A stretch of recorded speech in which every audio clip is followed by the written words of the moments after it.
আজ সকালে দিনটা স্টার্ট হলো আমার ফেভারিট ব্রেকফাস্ট দিয়ে, পান্তা ভাত, ডিম, আলু ভাজা আর পেঁয়াজ। এবার তোমাদের দেখাই বাড়িতে কতগুলো পার্সেল জমে গেছে। এর মধ্যে বেশিরভাগটাই মিশোর থেকে। নেক্সট যে মিশো অ্যাস্থেটিক ফাইন্ডসের এপিসোডটা আসবে সেটার জন্যেই। আর তার সাথে ম্যাকারন বিউটি থেকে একটা পিআর এসছে, তো চলো সেটা আনবক্স করে ফেলি, দেখি কি কি আসলো। ভেবেছিলাম আনবক্সিং করে তোমাদের অন্য একটা ভিডিওতে দেখাবো, কিন্তু আজকে হঠাৎ কি মনে হলো, ভাবলাম আনবক্স করেই ফেলি, কারণ আমি আর ওয়েট করতে পারছিলাম না।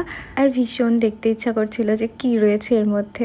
তো এর মধ্যে আছে 3টে প্রোডাক্ট, আর আমি যে এটা দেখে কি খুশি হয়েছি, কারণ ডারবার এই সিরাম স্প্রেটা আমি অনেক দিন ধরেই ট্রাই করার কথা ভাবছিলাম, অ্যান্ড ফাইনালি ট্রাই করে তোমাদেরকে রিভিউ দিতে পারবো। এরপরে আছে রম্যান্ডের 2টো প্রোডাক্ট, একটা লিপ গ্লস আর একটা লিপ বাম। দুপুরের দিকে বাবা মা একটু বেরিয়েছিল, বাইরে একটু কাজ ছিল। সন্ধ্যেবেলা ঘর অন্ধকার করে আমি শুয়ে শুয়ে গান শুনছিলাম আকাশের দিকে তাকিয়ে। অনেক দিন পর এই পুরোনো গানগুলো শুনলাম আর ভীষণ নস্টালজিক ফিল হচ্ছিল। তারপরে করে নিলাম ডিনার, আর এরকম আরও ভিডিওস দেখতে আমার চ্যানেলটাকে সাবস্ক্রাইব করে দিও।